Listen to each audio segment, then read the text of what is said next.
What's up, y'all? This is Ender from TheOrdinaryGamer.com, and today we are doing the raid, and we're going to be going over what to do and how to do it to get past the raid and know what you actually need to do.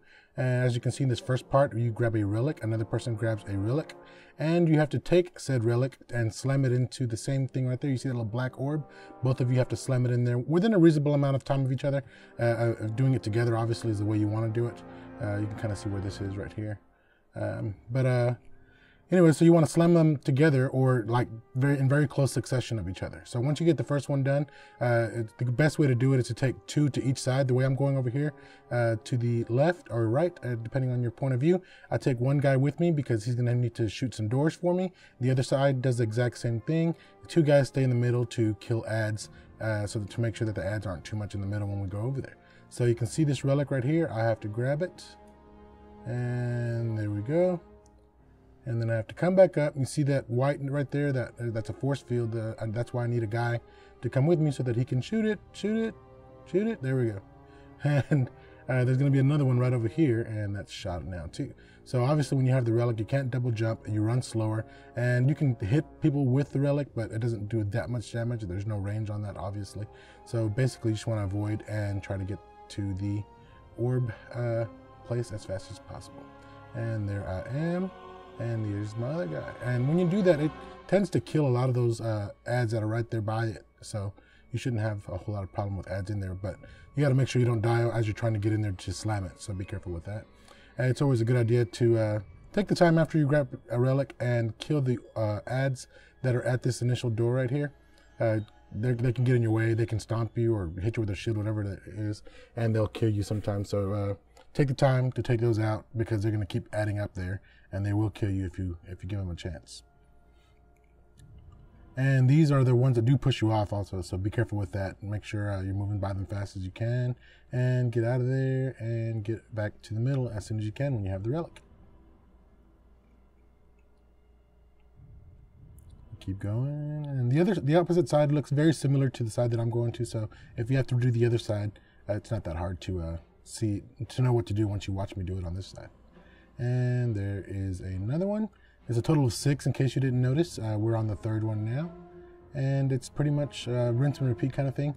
The relic is in a different spot each time. It's a good idea to make sure that the guy on the opposite end is at his relic. He's found it, he has it, or he's right beside it before you grab yours, because sometimes you can grab yours way ahead of time, and then the taken spawn, and it can make it a lot harder on your other guy to make it to the middle, or he could die even. Because you didn't wait for your teammate. So make sure you do that.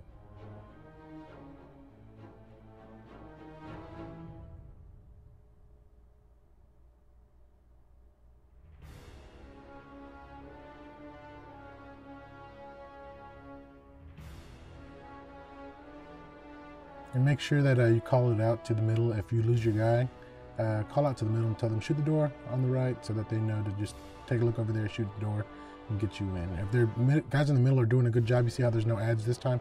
They're doing a good job of clearing out this middle right here for us, so that's great. Sometimes you have to run in there when there's a bunch of ads and take a chance on getting stomped and killed. Sometimes it happens, you know. So if you get good guys in the middle with a good attack to clear out those ads, that's a great thing. Over here, you can kind of leave ads as you're running with the relic. Both of you and your helper can just leave them. Just make sure you get the doors so that you can get out, and it's not that big of a deal really, because you can always get them after you've done the relic, after you've stomped the relic. It's more important to get the relic than it is to worry about these ads. If you can avoid them, just avoid them. If you are better off at killing them, if you have a rocket launcher and you can just down them real quick, or you got your super or something, then do that. It makes it safer to get it through this bridge without falling.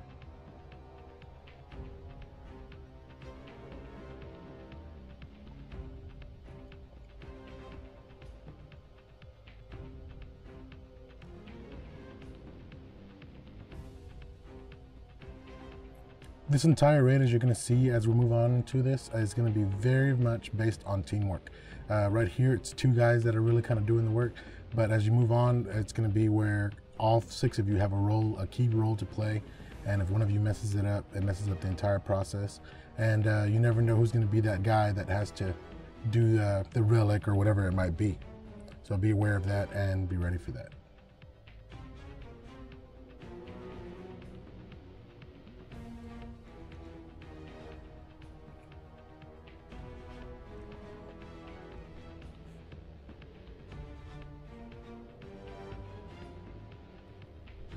And this should be the last one. Once you do it, once you put the relic in, there's going to be a portal that spawns over there where the portal usually spawns for Court of Oryx.